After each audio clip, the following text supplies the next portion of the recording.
So this will be your first flipped lesson. Since I am not here, you are able to learn the lesson still. I will give you commands like pause the video and go ahead and do this, pause the video and do that. You should have this in split screen right now, so you should be looking at the OneNote to take your own notes, and you should also have my video playing, so you should be able to watch both at the same time. If you're having trouble with that, go back to Schoology and watch how to do dual screens. So today's lesson is 1A, which is more complex equivalency. At the very beginning it says warm up.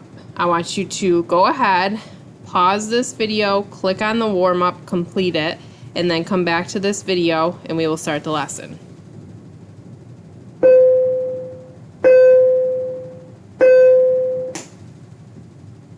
Okay, so we should have a better understanding about exponents since our last lesson covered them. We're going to continue to explore expressions that are equivalent but look different.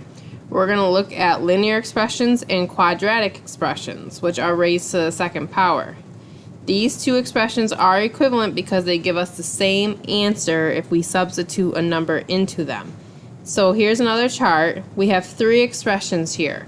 We are trying to figure out of the first, second, or third expression which two are alike. They give us two numbers to substitute in. They give us the 3 and the 5. We're going to substitute them across the table. So the first one would look like 3 minus 2, 3 plus 5. Next one would look like 3 squared minus 10. The last one would look like 3 squared plus 3 times 3 minus 10. We need to simplify these to see which one is the same. 3 minus 2 is 1, and 3 plus 5 is 8. 1 times 8 is 8, so that one gives us 8. 3 squared is 9, minus 10 is negative 1. 3 squared here is 9, plus 3 times 3 is 9 minus 10. That would be 18 minus 10, which is 8. So we have 8, negative 1, 8. So it's looking like the first and the last expression is equivalent. Go ahead, pause the video, and fill out the table using the number 5 now.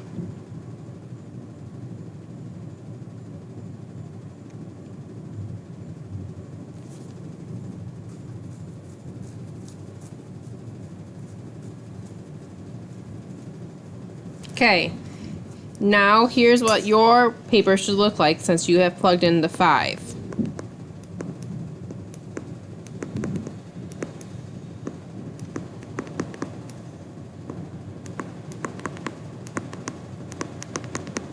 This would be 3 and 10, which is 30.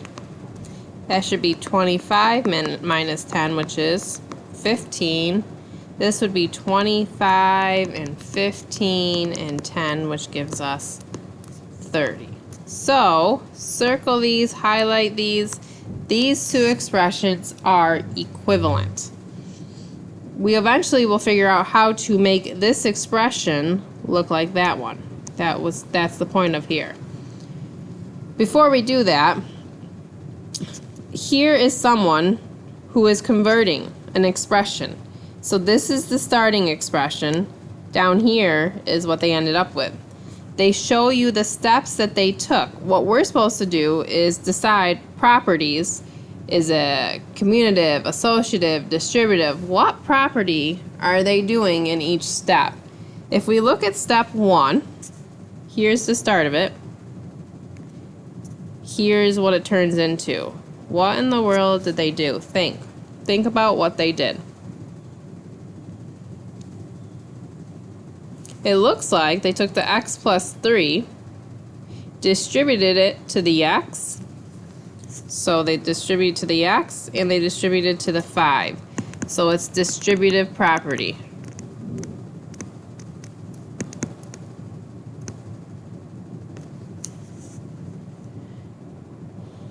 What about the next one? So this is what it looks like. This is what it turns into. Think about it.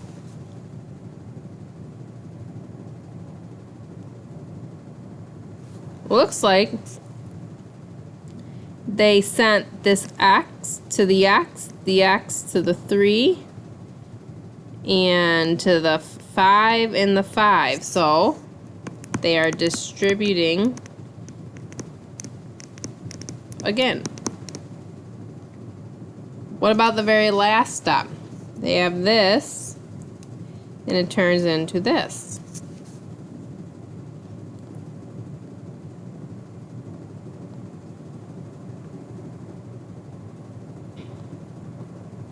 Looks like they're distributing again.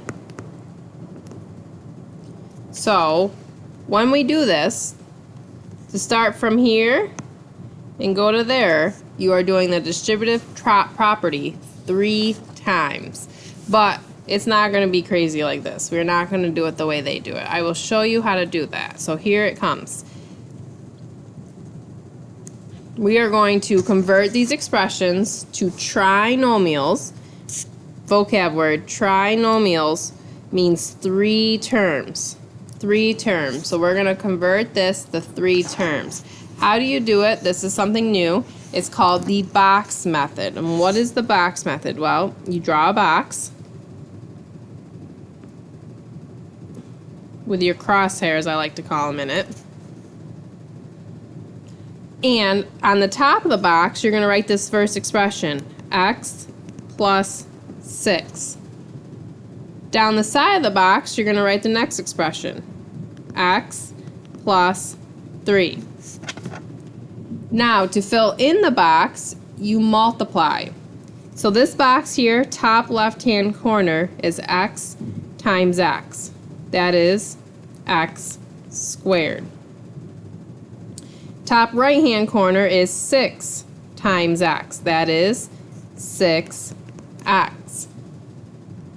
Bottom left-hand corner is 3 times x. 3 times x is 3x.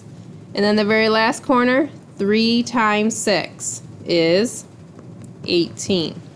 You now have your box filled in. Now you write your final answer. To write your final answer, you always start with the top left-hand corner, x squared.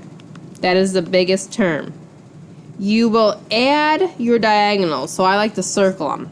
3x and 6x together is 9x, and then you write your 18, and you now have your answer.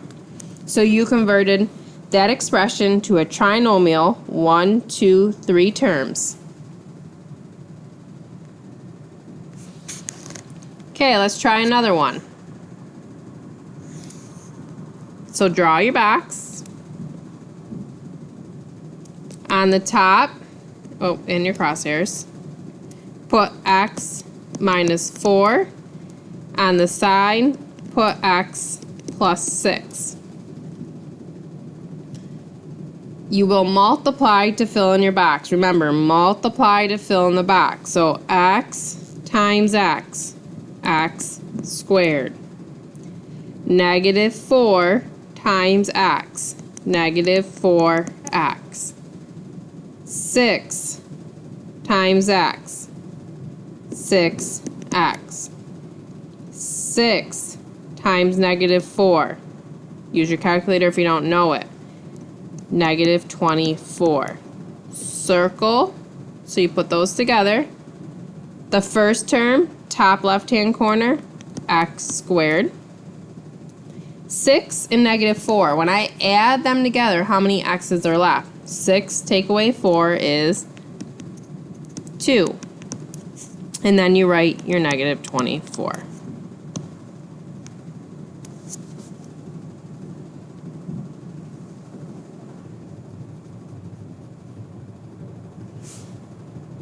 Okay, let's practice some more, and then you're going to try it on your own by clicking exercise 3. So let's do these 2 together, and then you will do the last 2 on your own when you click exercise 3. So let's draw a box for letter D. I'm going to put E way over here so I have room. So I'll start with D. On the top, 2x plus 3. On the side, 3x plus 1. Now this one's a little different because we have numbers in front of the x's. The first two we did was just x and x. Not much difference here. You just have to remember 2x times 3x. 2 times 3 is 6. X times x is x squared. So it's 6x squared. 3 times 3 is 9, and then put the x. 2 times 1 is 2, put the x. 3 times 1 is just 3. Circle the two that are going to go together. Write the top left-hand corner down, 6x squared. When I put 2x and 9x together, how many total do I have? 11. And then write your 3.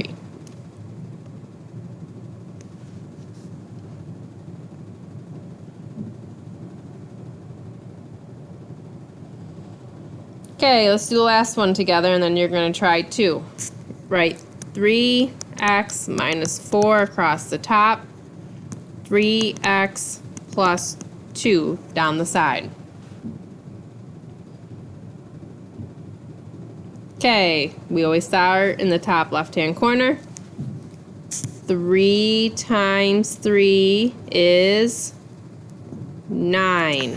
X times x is x squared. Negative 4 times 3. If you have trouble with multiplication facts, this is where you bring your calculator out. Type negative 4 times 3. You get negative 12. Write the x. 3 times 2. 6. Write the x. Remember, the x is right here. That's why the x has to come. Negative 4 times 2. Negative 4 times 2. Negative 8. Circle these guys. They're going together. Write your top corner. 9x squared. A negative 12 and a positive 6. Don't know it? Type it in your calculator. Negative 12 plus 6, or 6 minus 12. It's the same thing. What do you get?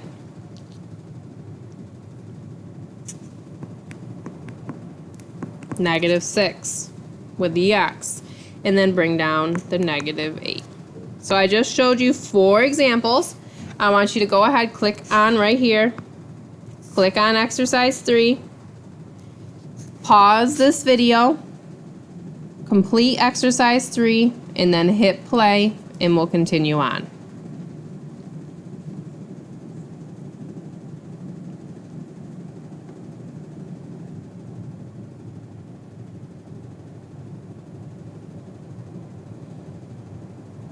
Okay, exercise 4 is a word problem. We have Jeremy. He's noticed a pattern that he thinks is always true. He says if he picks any number, random number, and finds the product of one number larger and one number smaller, the result is always one less than the square of his number. So let's come up with a number. We're going to try this a couple times. I'm going to pick a number, random number 8. So here's my random number. He says, what if I take a number 1 larger than 8? Okay, so 1 larger than 8. Multiply it by a number 1 smaller than 8. Okay, so take away 1. My answer should always be 1 less than the square of my number. Well, my number is 8 squared, 1 less than. Is that true? Well, 8 plus 1 is 9. 8 minus 1 is 7. 8 squared is 64. 9 times 7 is 63. 64 minus 1, 63. So it works. For that number, at least. I want you to pick a number. Pick another number. Do the same exact thing. So pause the video, pick a number, and come back.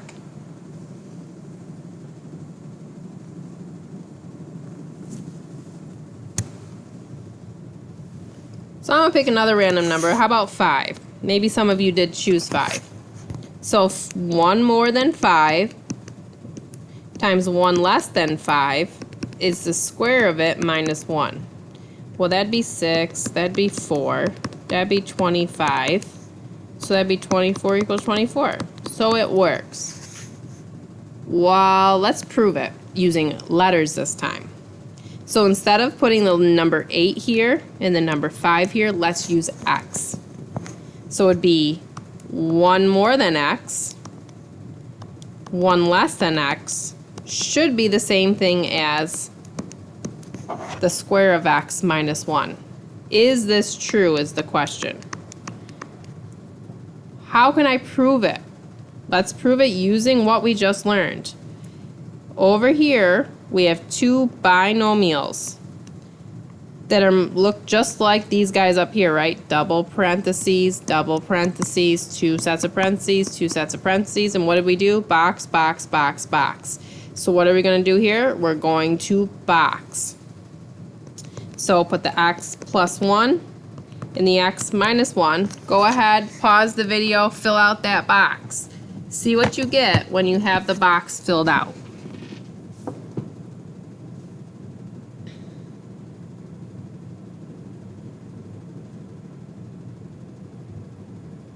Okay, filled out x times x, x squared.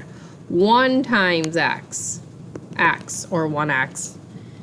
Negative 1 times x, negative x or negative 1x. Negative 1 times 1, negative 1. Okay, circle what's going together. It's always those ones. Write the top term. What's an x and a negative x? Like a 1 and a negative 1. They're gone. So all I have left is this. So does it work? Yes. Okay, for the remainder of the class, like every other class, you will work on the practice. Here they all are. When you are done with the practice, or it's 3 minutes before it's time to leave, come all the way down to the bottom, see right here, the exit ticket, and complete the exit ticket. Make sure it's done before you leave. Pause the video, and when you are done with the practice, I will have the answers here at the end of the video if you want to check your work.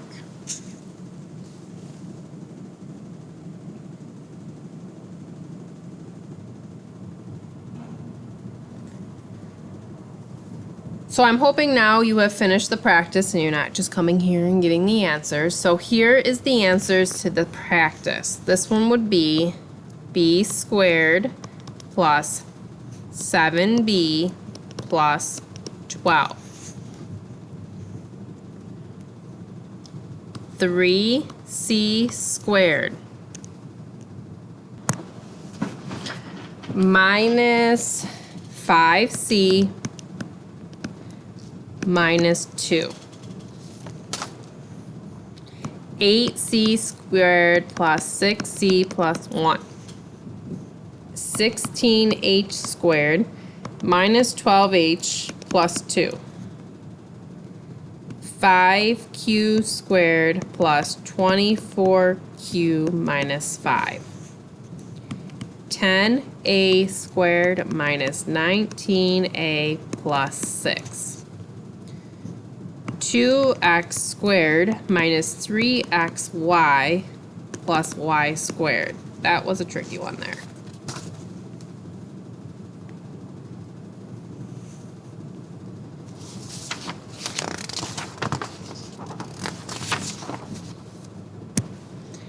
Now these ones here are a little different. If you got here and you're like, wow, I don't know what to do, what I suggest is draw a rectangle, technically not a box, a square, because why? K plus 4 is only 2 terms. This is 3 terms. So the rectangle lets me still do the same kind of thing. So if I was to try this, it'd be K times K squared, which is K cubed.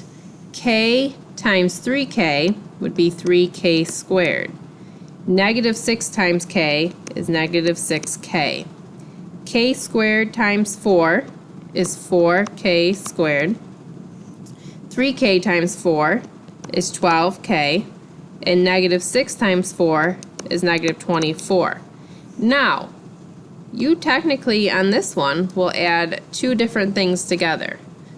You'll write the top term, which is k cubed. 4 and 3 give you 7k squared. Positive 12 and negative 6 gives you 6k minus 24. So it turns out to be 4 terms when you finish that one. You'll do the same thing for 9. So if you want to pause this and go try 9 now, this is what it would look like. Your answer is m cubed plus 6m squared plus 14m plus 15. M squared plus 5m plus 4. N squared plus 6n plus 9. Now this one here, if you were confused, technically